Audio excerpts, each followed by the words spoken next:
The floor is yours, Amy. All right. I will call to order the Public Improvement Commission hearing of August 28th, 2025. Todd, will you take a roll call? Certainly. The representative from the Transportation Department, please state their name for the record. Amy Gordon? Property Management Department, please do the same thing. Joseph Callahan. Inspectional Services Department. Brian Roman. Water and Sewer Commission. Peter Salvatore. Commission for Persons with Disabilities. Sarah Leon. Okay, we do not have someone from Public Works today, but we do have a quorum.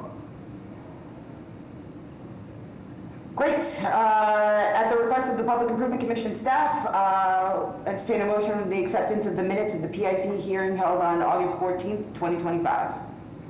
I move to approve the minutes of the, to accept the minutes of the PIC hearing held on August 14, 2025. Second. All in favor? Aye. Opposed? Great.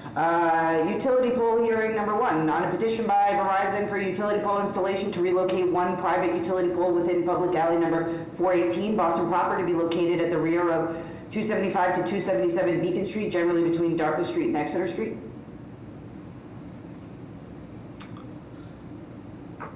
Yes, good morning, Commission. Ross Bilodeau, sharing my screen here, representing Verizon. We're looking to relocate this pole. Verizon was approached by the customer at 273 Beacon Street to relocate the existing pole 19, also 19 feet towards the west to alleviate some, parking issues they have pulling into their current spot. So again, this is a customer-driven request. Is the pole still in front of the same property?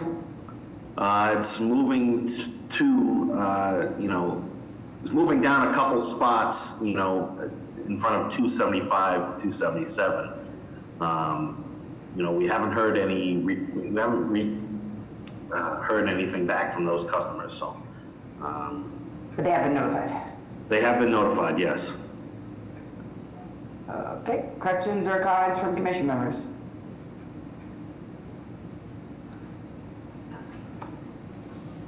PIC staff or public?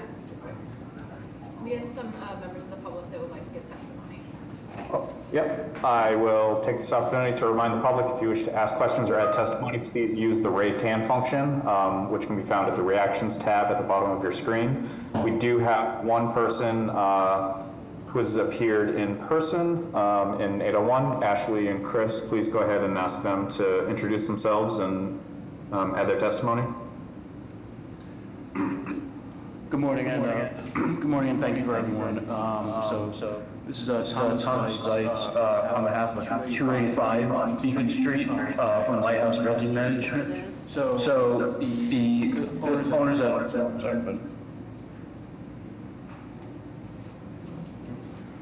sorry about that. So the owners at 285 Beacon Street also have a utility pole that is located behind them, and their questions or comments are not an objection to the one being placed behind 275 Beacon, but will the one at 285 Beacon, is there plans to have that removed as part of this plans? Just with having two poles in sight of the property, there are concerns about how this will entrench on their property at 285 Beacon Street. Sure. To my knowledge, there is no plan to relocate another pole. We're only looking to relocate 19, so no other poles should be affected in this area. And are there any plans to relocate that, or would they have to submit a separate plan on behalf of 285 to Verizon? Sorry, Ross. No problem. Yeah, they'd have to submit another request to relocate that pole. Thank you, Ross. Sure. Great. How long is it going to take you to move over these wires? I mean, our engineer seems to think it could take 6 months up to a year. There are multiple parties attached, and we kind of know how that goes here. It takes a little while for other companies to go through our internal process of being notified and then getting their crews out to dispatch and relocate the wires to the new pole. Gotcha. But to the point of the person who asked about another request to Verizon, like the quicker you join these two, the more efficiency of time you probably will get on their end if that request goes in. Well, possibly, but I don't think the two requests will ever be related. They'll have to be two separate requests. Yes, no, I'm just saying that if people are out there moving their wires, you might get some efficiency of them doing both simultaneously, but we'll see. Any other questions by PIC staff or the public? So we have another member of the public here in 801 who'd like to give testimony. She's All right, great. coming right up.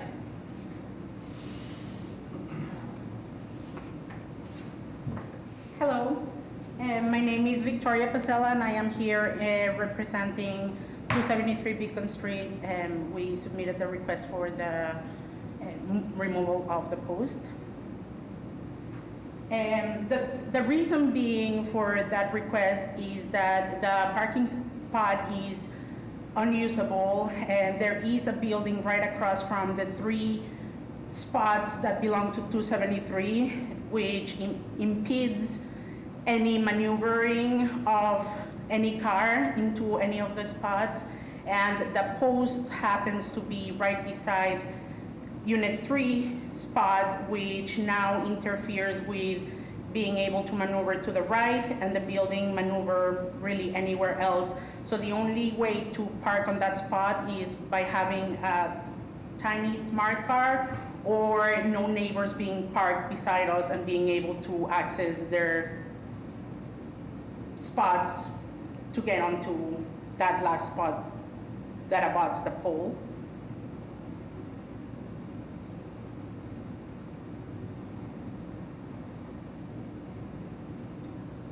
Okay. Any other additional comments or questions? Not for me. All right, I will entertain a motion on utility pole installation number 1. I move to approve a petition by Verizon for a utility pole relocation in public alley number 418 as further read into the record by the chair. All in favor? Aye. Opposed? Great. On to public hearings, on a petition by the City of Boston Public Facilities Department for the making of specific repairs within Dry Dock Ave, South Boston, located at address number 34, generally north of Black Falcon Ave, consisting of curb realignment, sidewalk, and roadway reconstruction, as well as new and relocated pedestrian ramps, storm drain, infrastructure, planters, landscaping, and driveway curb cuts. New business 8/14/2025 is shown on a set of plans entitled City of Boston Public Works Department Engineering Division Specific Repairs Plan EMS Seaport Station, 34 Dry Dock Ave, Boston, 2 sheets dated August 7th, 2025.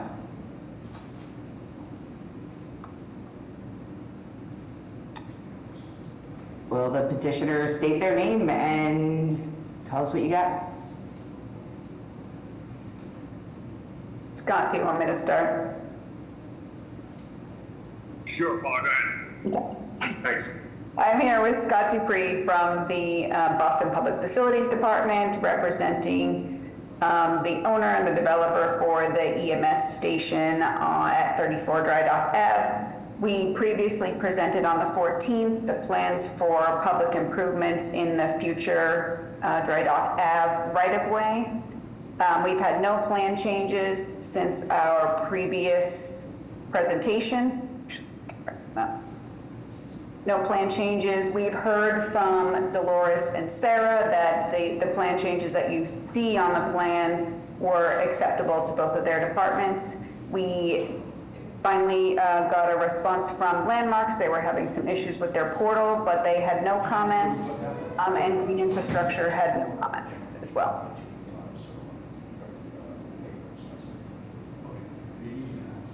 Great. Questions or comments by commission members? PIC staff or public? I think we're all set on this.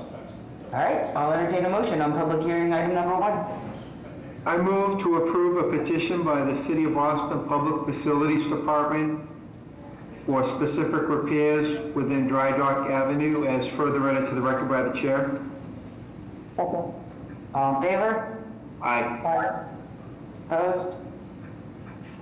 Great. Public hearing item number 2, on a petition by 12 Post Office Square LLC for the making of specific repairs within Haas Street, Public Way, Boston proper, located at side of 12 Post Office Square and 10 Liberty Square, generally between Congress Street and Kilby Street, consisting of curb and sidewalk reconstruction as well as new and relocated pedestrian ramps, stormwater recharge infrastructure, and raised crosswalks. New business 8/14/2025 is shown on a set of plans entitled City of Boston Public Works Department, Engineering Division, Specific Repair Plan, Haas Street, Public Way, 12 Post Office Square and 10 Liberty Square, Boston, 2 sheets dated July 24th, 2025. Good morning and thank you. Madison Blanchard with Howardson Hudson, the civil engineer of record for the project. Just a quick overview. The site's 2 acres.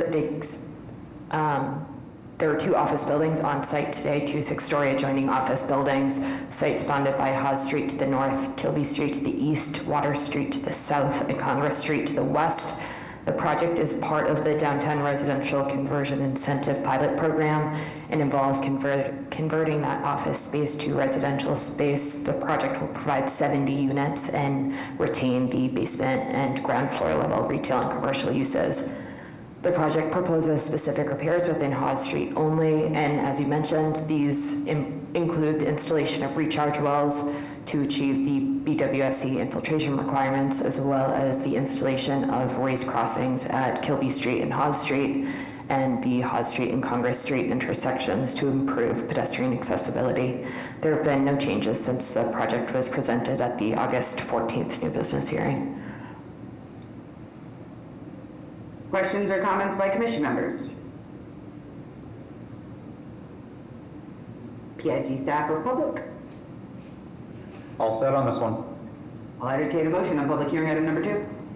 I move to approve a petition by 12 Post Office Square LLC for specific repairs within Haas Street as further read into the record by the chair. All in favor? Aye. Aye. Opposed? Great. Public hearing item number 3, on a petition by Atlantic Oliver 2, 346 D Street LLC for the acceptance of a pedestrian easement adjacent to West First Street, Public Way, South Boston, located on its northeasterly side of 346 D Street between C Street and D Street. New business 8/14/2025 is shown on a plan entitled City of Boston Public Works Department, Engineering Division, Pedestrian Easement Plan, D Street, West First Street, C Street, South Boston, 1 sheet dated August 6, 2025. Thank you. Tim Hayes from Bowler Engineering, civil engineer on the project. I have with me today representatives from the applicant, Oliver Street Capital, as well as Howardson Hudson, the traffic engineer. Share my screen here.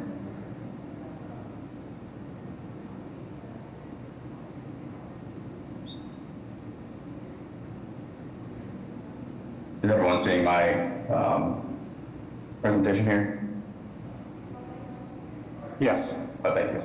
All right, so I'll go through briefly. As we had on the 14th hearing, the project is located down by C Street, D Street, West First, and New Cypher Street. The proposal here for the pedestrian easement is for the reason that we have deficient sidewalks on West First Street, as well as some traffic control infrastructure on D Street. So to formalize the pedestrian easement, we've provided additional spaces in the right-of-way in those 2 areas. No changes to the proposal from the 14th. Essentially, as I showed here, we have easements along West First and the traffic control equipment here in order to provide the adequate complete streets space we need. Any questions from the commission?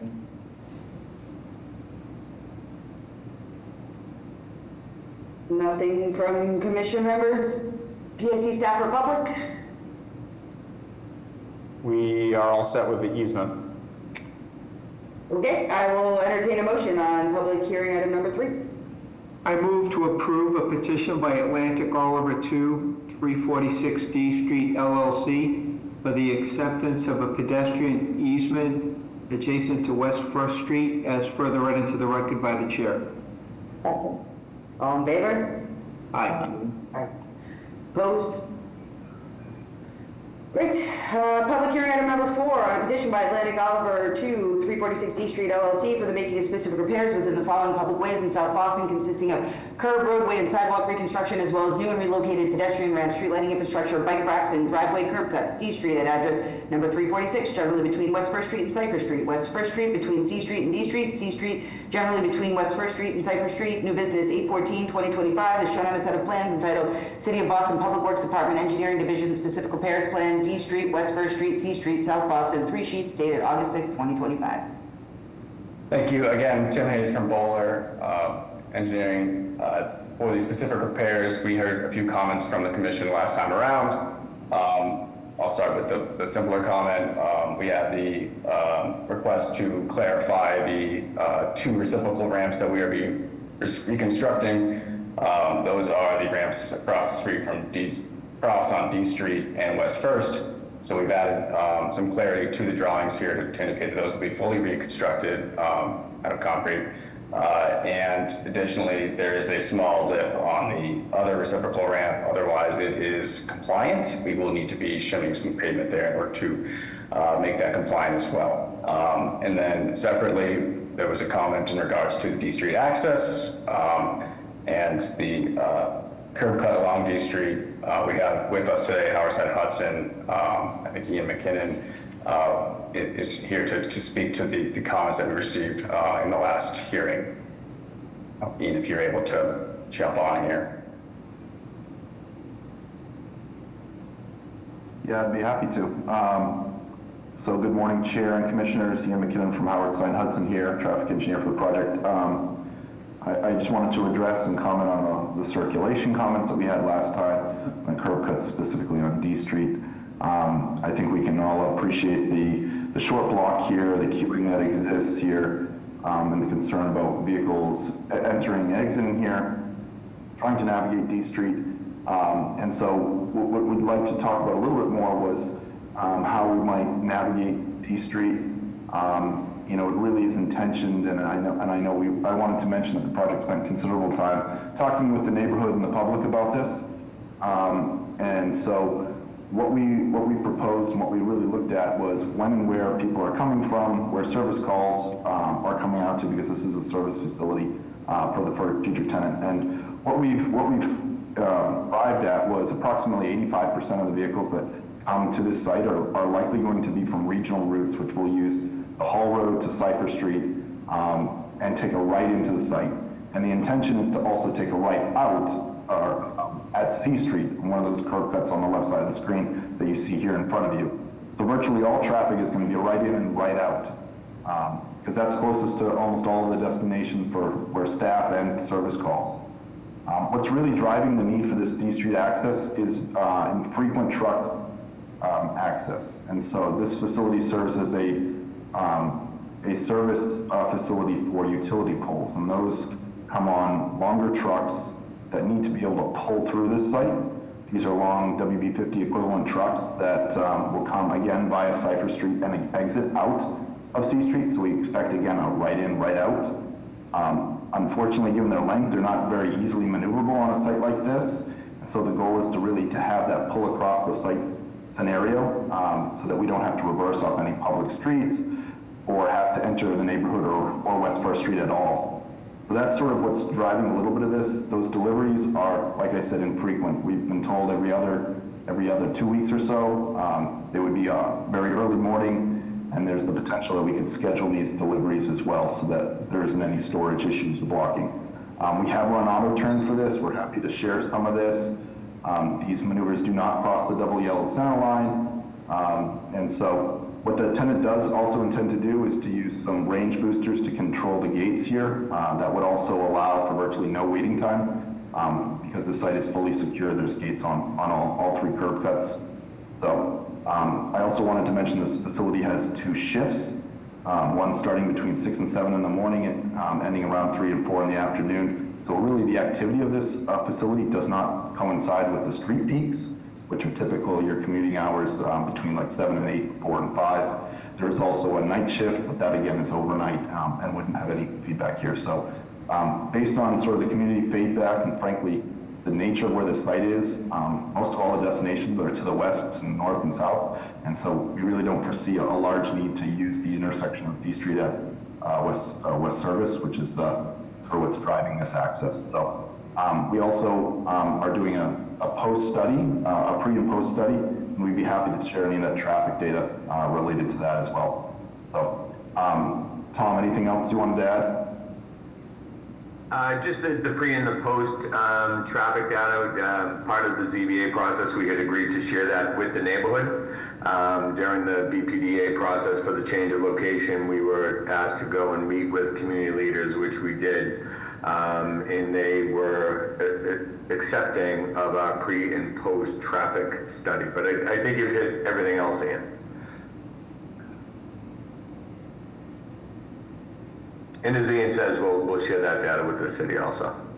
Yeah, perfect. I mean, like, I think that we have a resolution solution here. I think that the only modifications would be potentially notes on a plan, maybe a sign or something like that. I think that though we will be asking you guys to continue just because the chief was a part of this conversation and we would like him to be a part of the resolution, but he's been gone this week. That's I think our only issue. So I think that we'll let you know what, if any, plan modifications we need. You can send your whatever info you've got over and anticipate us having a public hearing on September 11th.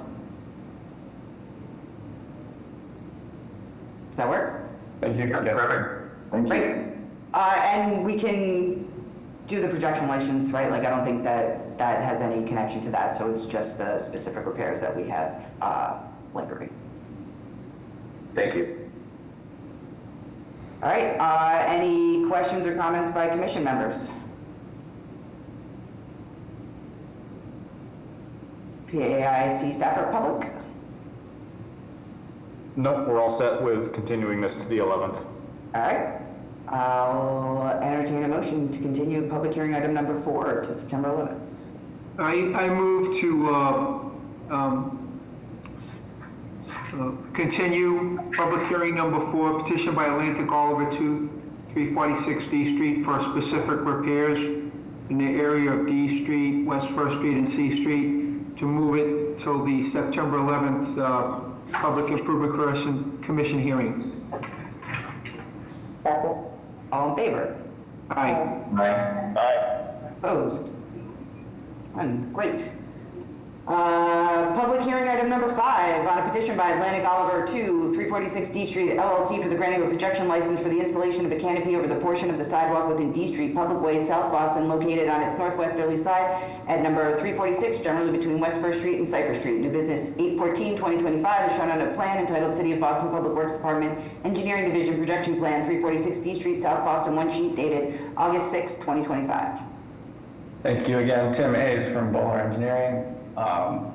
The one comment we heard last time was to ensure that we have notes here indicating that the canopy would drain back to the building as well as be heat traced. That was already part of the design, so we've added those notes as well to this plan. And I think, Todd, that was your comment, but for reference, it's down here in the blow-up detail, essentially. Otherwise, this plan remains unchanged from the 14th when we presented previously. Happy to answer any questions from the commission or others. Commission members, questions? PIC staff or public? All set.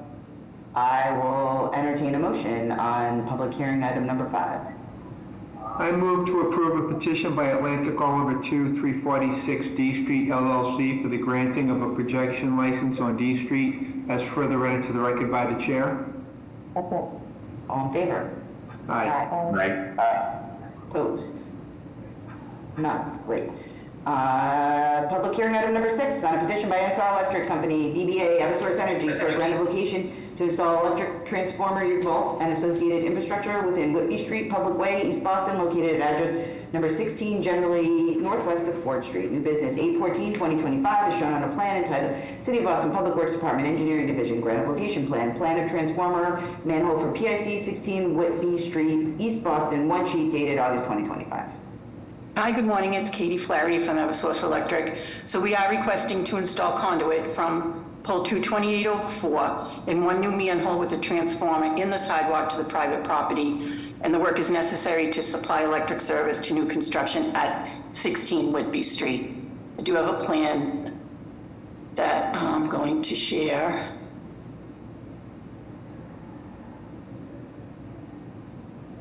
You see the plan? Yes. So here's the pole out front of 16 Whitby. The conduit would come over here to the new manhole where the transformer would go, and then conduit to the private property to provide electric service to 16 Whitby.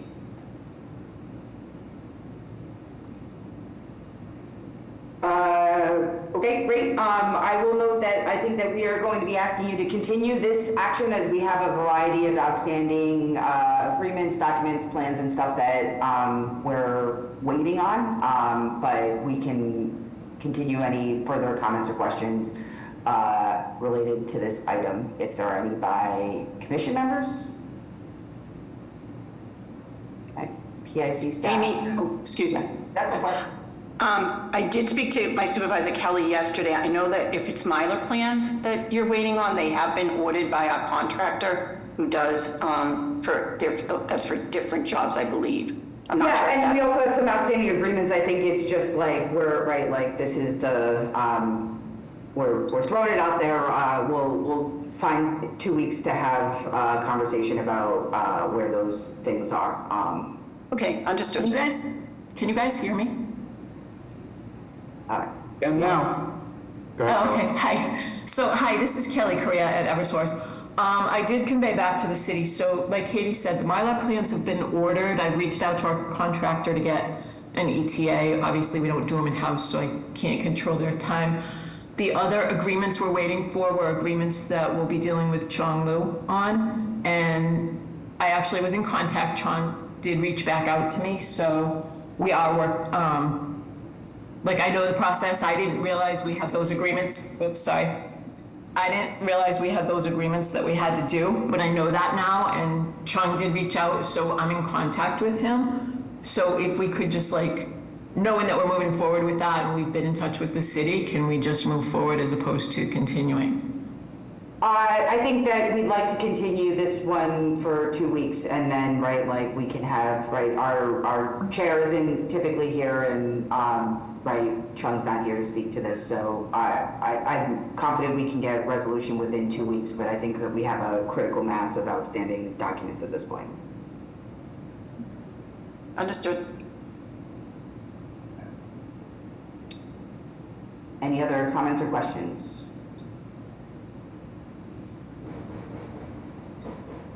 All right, I will entertain a motion to continue public hearing item number 6 to September 11th.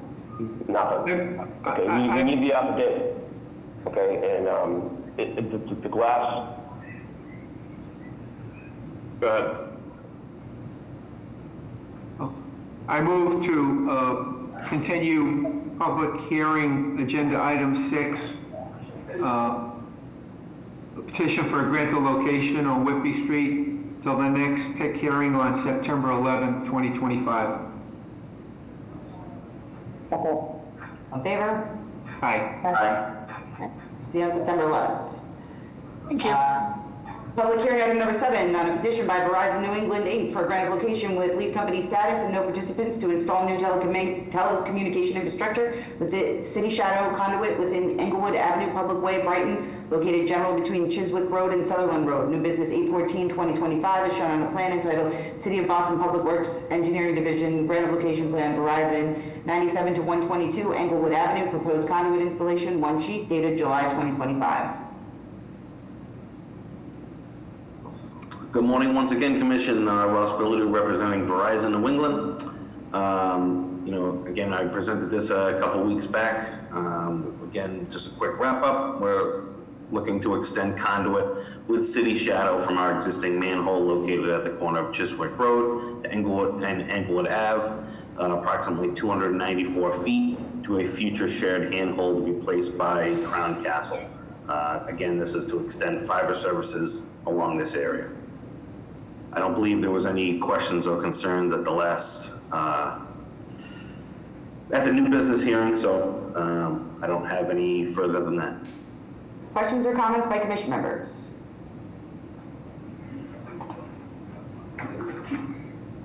PIC staff or public? We're good on this one. I'll entertain a motion on public hearing item number 7. I move to approve a petition by Verizon New England for a grant of location on Englewood Avenue as further read into the record by the chair. All in favor? Aye. Opposed? Great. Right. Thank you very much. Thank you. Public hearing number 8 on a petition by National Grid for a grant of location to install one gas regulator station and associated infrastructure within the following public ways in West Roxbury: Walworth Street, generally north of Washington Street, Beach Street; Washington Street, generally at Walworth Street, Beach Street. New business 8/14/2025 is shown on a set of plans entitled City of Boston Public Works Department Engineering Division Grant of Location Plans, Walworth Street at Washington Street, gas regulator station, Rosendale. 5 sheets dated August 11th, 2025.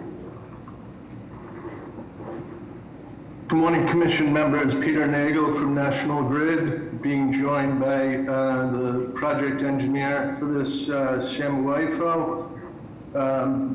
No proposal changes since the new business hearing on August 14th. We're looking to replace an existing station at the corner of Beach and Washington that serves roughly 6,000 customers.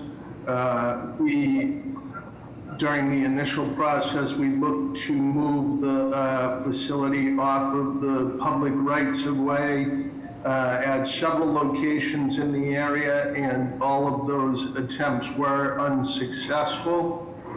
Replacing it in kind on the sidewalk there would present some additional problems in terms of access and such, as it is a narrower location. So working with PIC staff, you have the location on Walworth that would replace the existing facility.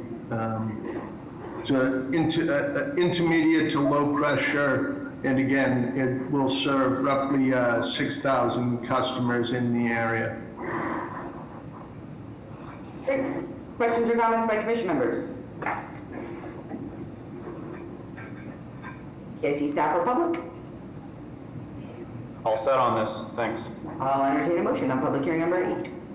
I move to approve a petition by National Grid for a grant of location on Walworth and Washington Streets as further read into the record by the chair.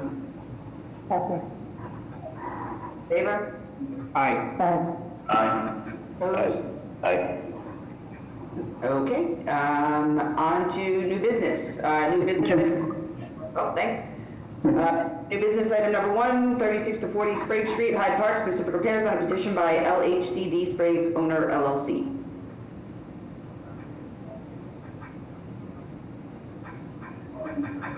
Thank you, Commission. Tim Hayes, once again with Bowler Engineering. I'm joined today by the applicant, Commonwealth Development Partners. The project here at 3640 Sprague Street is currently under construction. The location of this project is in Hyde Park, is off of Sprague Street, bound by the MBTA lines here, as well as the Sprague Pond to the south. As far as the project itself, it's generally 255 units in 2 buildings, kind of outlined in red here, over a 1-story podium of parking, approximately 250 units. Sprague Street is to the north here on the page. There is a former right-of-way that is now a private way that serves a couple of the abutters here as well as the project. From a design perspective, the buildings are generally lower than Sprague Street. This Sprague Street is kind of on a hill that goes up to the bridge that crosses over the MBTA tracks, the OT bridge. So kind of in section, the Sprague Street's on the left here, and you'll see that there's a kind of stepping into the hill there. There was a separate PIC easement months ago that was reconfigured for the slope along Sprague Street. And in front of you today, we're actually talking about the specific repairs here. One thing about the building is that there is a bridge connection that comes out to the public right-of-way in order to have folks from the project, the residents, be able to kind of walk to the sidewalk system and then down to the MBTA station across the road here. As far as specific repair goes, what we're proposing is to widen the sidewalk along Sprague Street in conjunction with our BPDA approval. Specifically, we're looking for 7.5-foot sidewalks in order to accommodate the various obstructions that we'll have in the sidewalks. Those are hydrants, and we worked with lighting as well to add new lighting to the frontage here. We will be installing the bases and the conduits and the handholds in our discussions lighting, and they'll be installing the fixtures and the poles themselves. The blue I'm showing is the extent of new concrete sidewalk. What that does is it provides 5-foot clear behind any of those obstructions. The constraint we're working with here is the fact that there's a wall that holds back the slope and eventually the bridge right along the property line. So this will be bumping that curb line a few feet out into Sprague Street, which has a pretty generous width to it today. I'll flip over to kind of an aerial here that I think better shows that what is happening with the, sorry about that, with the change in width to Sprague Street. So we've been proposing about a max of about 3.5 foot bump out. That would leave at least 13 foot for the lane along Sprague Street, the eastbound lane.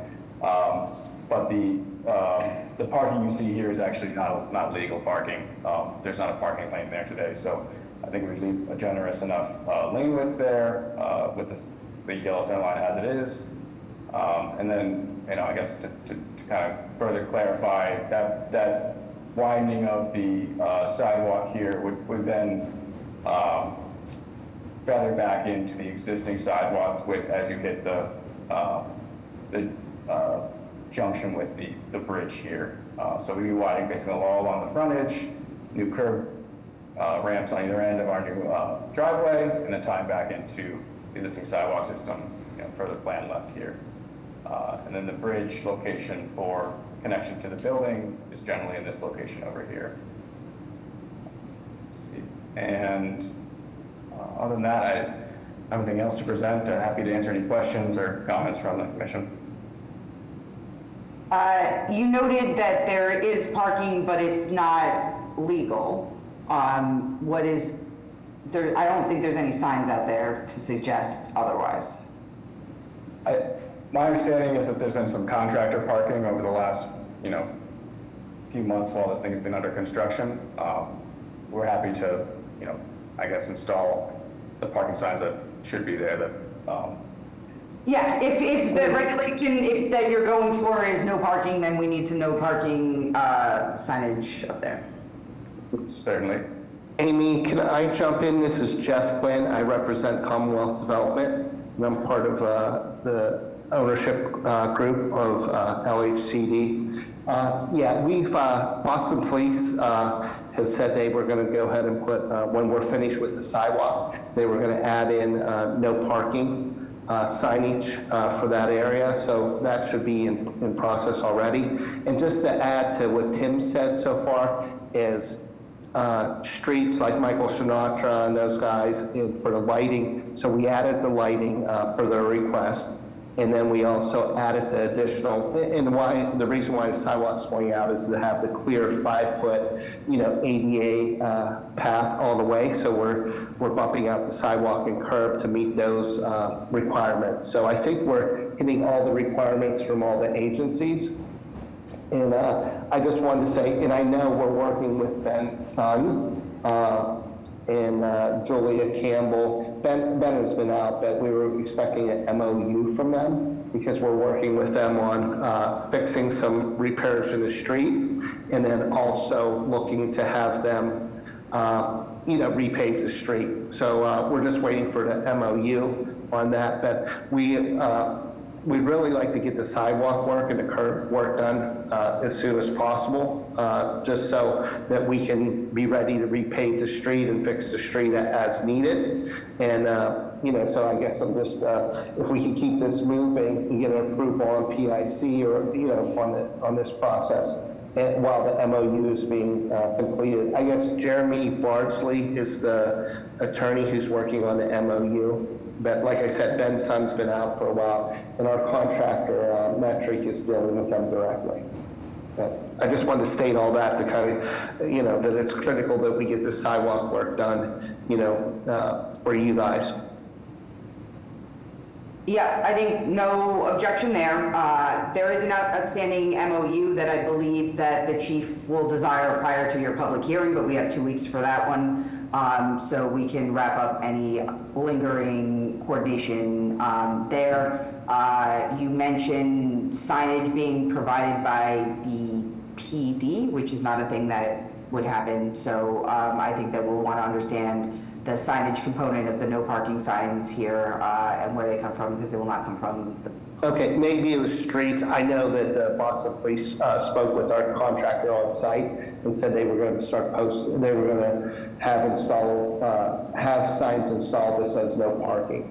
And we just haven't seen them yet. So, I'm not exactly sure where the signs come from, but I know that's what was They come from BTD. Okay, all right, so perfect. Right, I'll demystify that for you. Okay, thank you, Amy. I don't believe that we're about to do this, right? Like, I think that we need some level of coordination of the parking signage and how and where it will appear. I think that also to the tune of pulling out the curb line, no objection, but we're talking about repaving and other things here. If you could provide a dimensioned kind of lane and pavement marking thing. I know we have a weird buffer or a right shoulder on one side, just to figure out where this double yellow should probably land in its final condition. So if we could get a pavement marking plan, or sign and pavement marking plan, that would be even better to just show what the final condition will be out here. Yeah, we can provide both those things. Thank you, Amy. Great, and yeah, like I said, I know that there's an outstanding MOU, but hopefully we can wrap that up in the next 2 weeks. Are there additional comments or questions by commission members?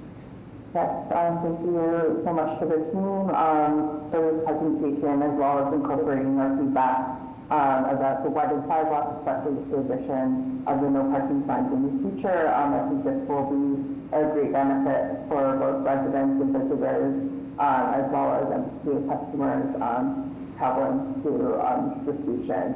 I believe that our commission, as well as the street program team, still do have questions about the ramp that intersects the driveway or formally formed street due to some of the dramatic grading here.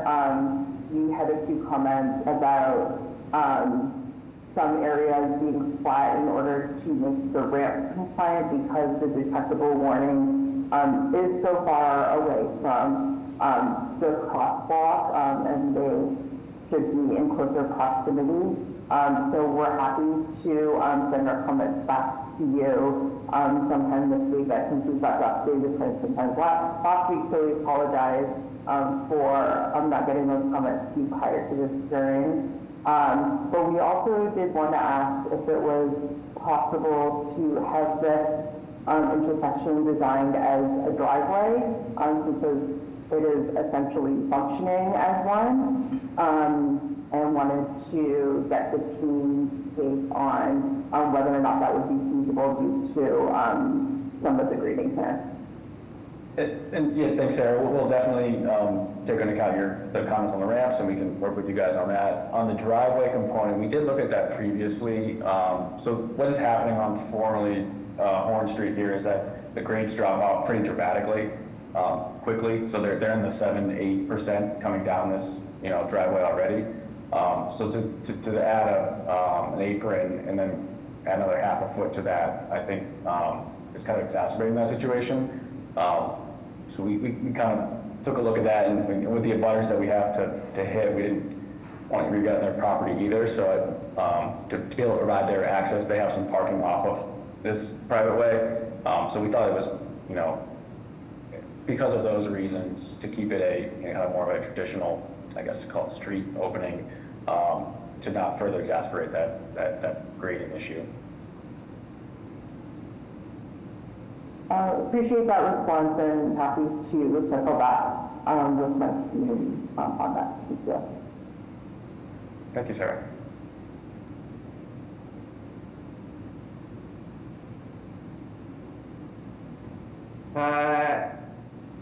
Additional comments by commission members? PIC staff or public? We're all set on this. I know we had some tough conversations regarding the accessibility along the site. There was a lot of back and forth between the city staff and the project, so I appreciate their time and efforts getting to this place. Great. So hopefully we can finalize the driveway details with Sarah and the MOU by your public hearing, and we'll see you in 2 weeks. Thank you. All right. Thank you. New business item number 2, 101 Tremont Street, Bromfield Street, Bosworth Street, Boston proper, specific repairs, private utility license, projection license on a set of petitions by Suffolk University.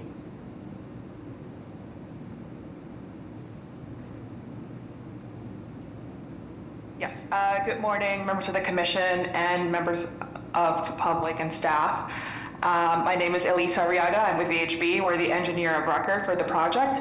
I'm joined by Suffolk University, and I'm joined by NBBJ, who's the architect of the project, and I will now hand it off to Suffolk University, to Lauren Campbell. Good morning. Quick introduction. John. Hi, this is John Nucci, and I'm Senior Vice President for External Affairs at Suffolk University. It's great to be with you this morning. I want to thank you for giving us the time to be on the agenda. I see a lot of familiar faces here today. Quickly, I am joined by the COO, new COO of Suffolk University, Boris Latchik, and also by Lauren Campbell-Casper, who is the new Associate Vice President for Legislative and Government Affairs. And I'll talk for a second about one departure, and that would be me. I am retiring, as I announced 3 months ago or so, and this is actually my last day on the job. Because my retirement takes place over the week, becomes effective, I should say, over the weekend. So I want to thank you for all the assistance and support you've given me and the university over the years. And if you have to spend a last day with somebody, I'm happy to spend it with you all. So thank you for that. The university and its team has been moving through the city on approvals for about the last year and a half. We have been through BPDA, we've been through Zoning Commission, we've been through a number of community meetings, and I must say that there has been nothing but enthusiastic support for this project all the way through. I think that's because it's a win-win for both the city of Boston and for the university. It really gets at two major initiatives and priorities for the city and the university. One is to relieve the pressure of the students on the private housing market in Boston and free up housing for families and others who need it so badly in the city right now. To convert vacant office buildings into residential, what this project does, is also one.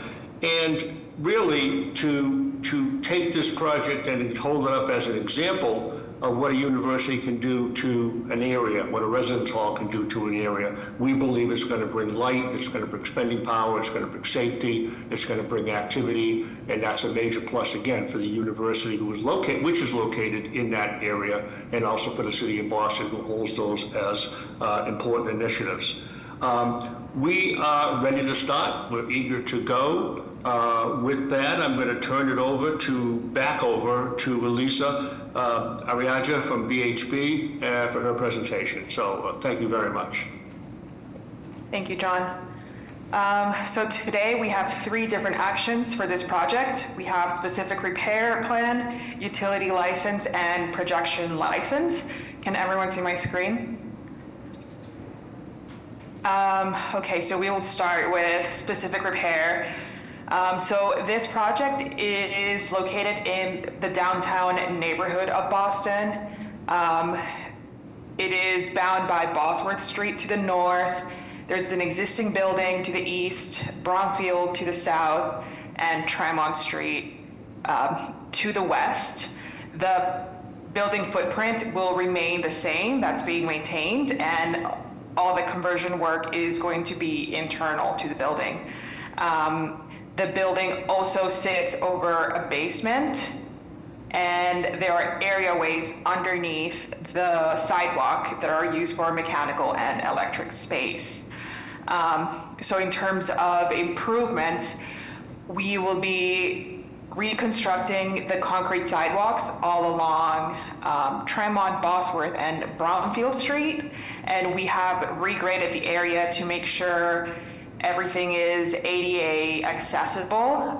There's only one area where we could not meet accessibility, which was this location over here where we have an existing electric vault. So we did go through the MAAB process to get a variance for that, and we have coordinated that with the Disabilities Commission. Besides that, we are proposing new vertical granite curb all along this area, and we're also proposing a curb bump out on Bromfield Street, and that will help improve accessibility in that area. We are also, based on coordination with BTD, we are moving commercial parking zone from the south of Bromfield Street to the north of Bromfield Street. And we're also proposing a new raised crossing on Bosworth and Tremont intersection that has also been coordinated with BTD, and this has all been approved under the TAPA and CMP. One other major improvement that we have is the expansion of the existing areaway on Bromfield Street. It's a few inches up to the curb, and we are doing this because the building is installing 2 new transformers in the basement to meet the new electric demand. And as part of the safety and access requirements for Eversource, we are expanding the areaway by a little bit to meet their safety requirements. And we are adding some areaway access panels on the Bromfield Street sidewalk and some vents. And we are also reconstructing all of the ADA ramps in the area and all of their corresponding ramps in over here on Tremont and on Bromfield and on Bosworth Street. So that is it for layout improvements. And for utility improvements, we are adding 2 injection wells on Bosworth Street to meet the BWSC infiltration requirement. And I get this question a lot. This project is not in the GCOT area. In addition to that, we are adding 3 new light poles based on coordination with the city lighting department, and we're relocating 2 other light poles. And yes, so that is it for utilities.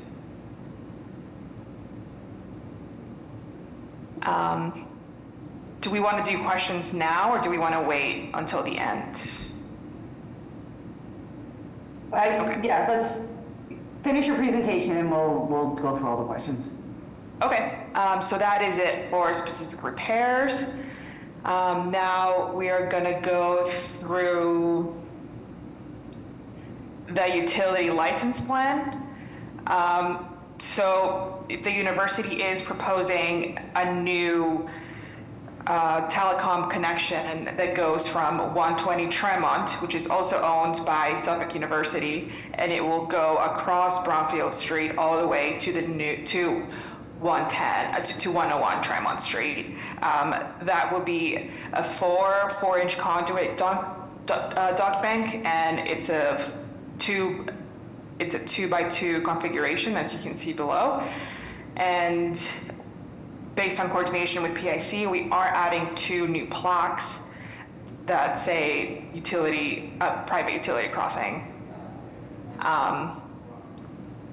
And now I will hand it off to Jeff Benea from MBVJ, who will go through the projection license action. Hi everyone, good morning. My name is Jeff Benea from MBVJ. Hoping this is just a very quick process for me.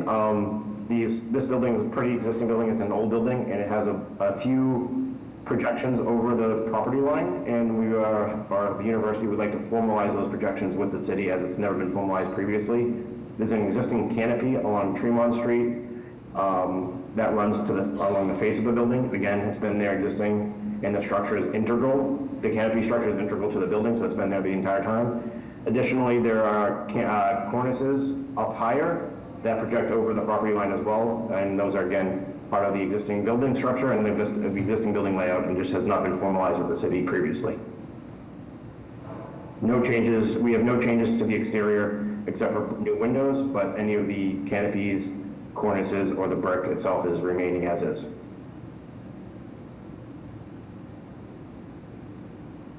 Okay, thank you, Jeff. So that is it for our presentation. Let us know if there are any questions or comments. Great. I will start with, on Bromfield Street, you're showing a curb-to-curb width of 13.4 feet, which is below our fire department requirement, so we would need some sort of acknowledgement from them on that front, as well as some turning analysis. You are putting now streetlights and a traffic signal pole much further out, so we'll want to see the swept path of the vehicles making that turn. Okay, yeah, we can send that over. If this is going to be a residence hall, where would the students? Where's the entry for moving in? New students moving in, moving out. Where would they do that?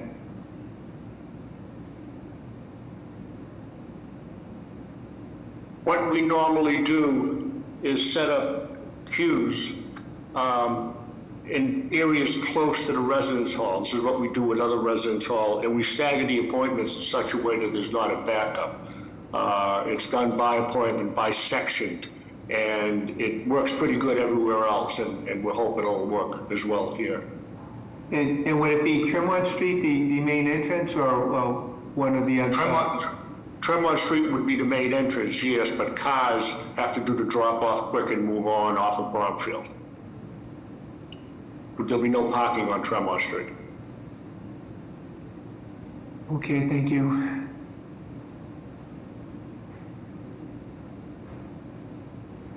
Additional questions or comments by commission members? PIC staff or public? No, I think we're all set on this. Elisa mentioned the existing areaways on all 3 sides. In addition to these 3 actions, Suffolk has also agreed to signing a standard license agreement for those existing areaways. That won't appear on the agenda in 2 weeks, but it's worth mentioning here. All right. Will you be ready in 2 weeks? Yes. Okay, we'll see you in 2 weeks. John, thanks for your swan song.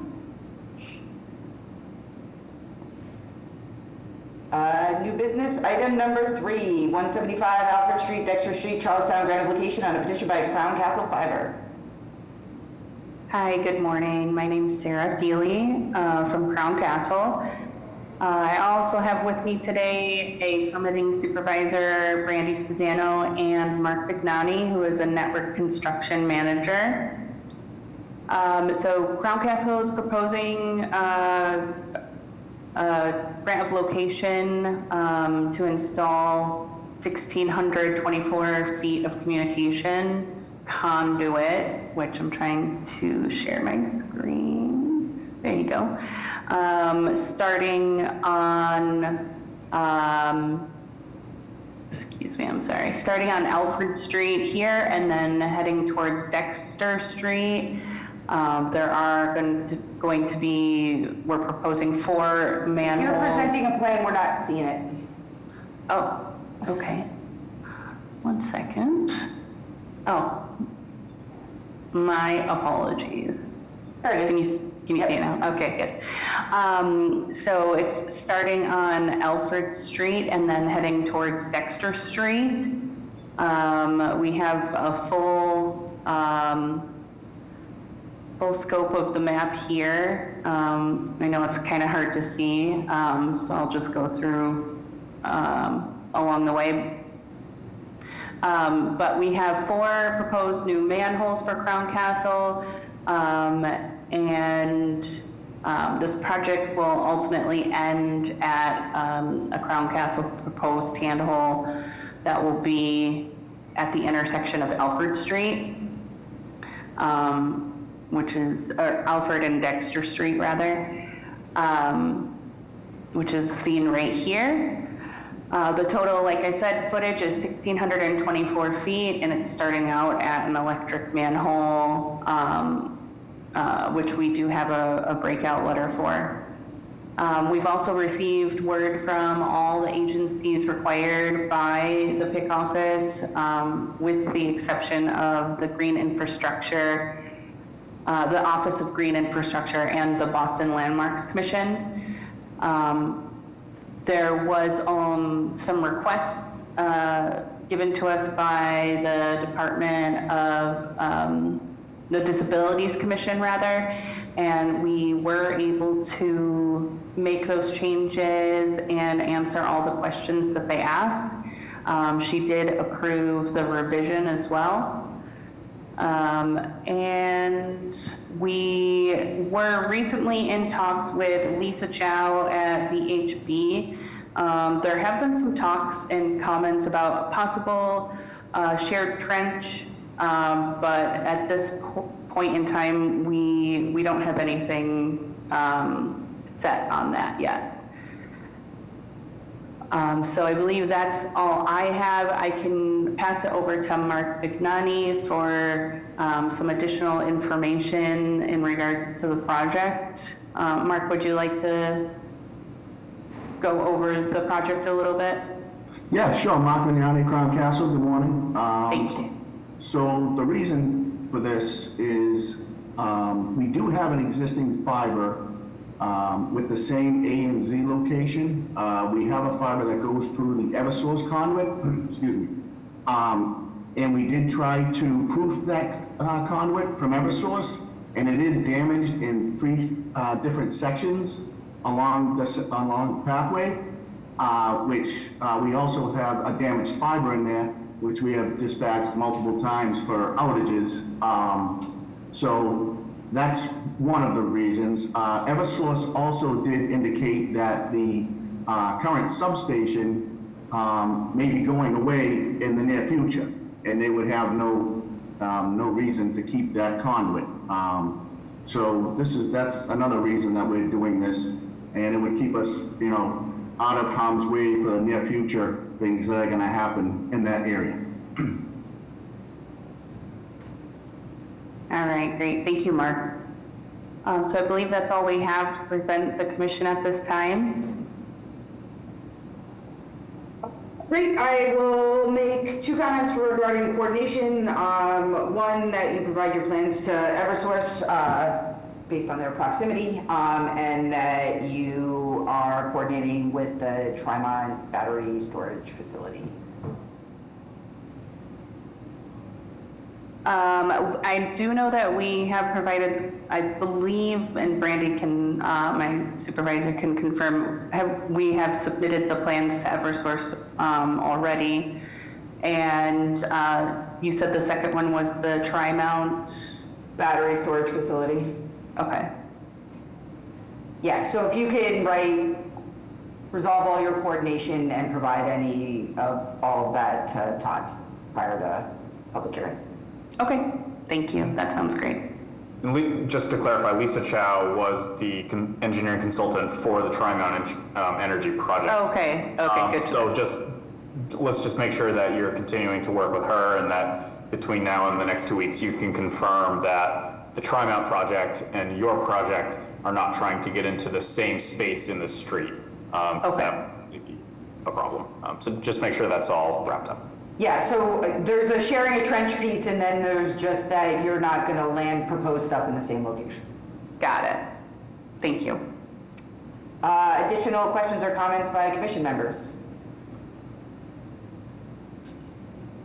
PIC staff or public?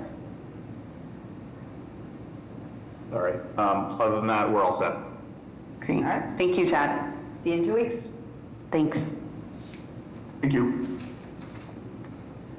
And that concludes the hearing. I will entertain a motion to adjourn.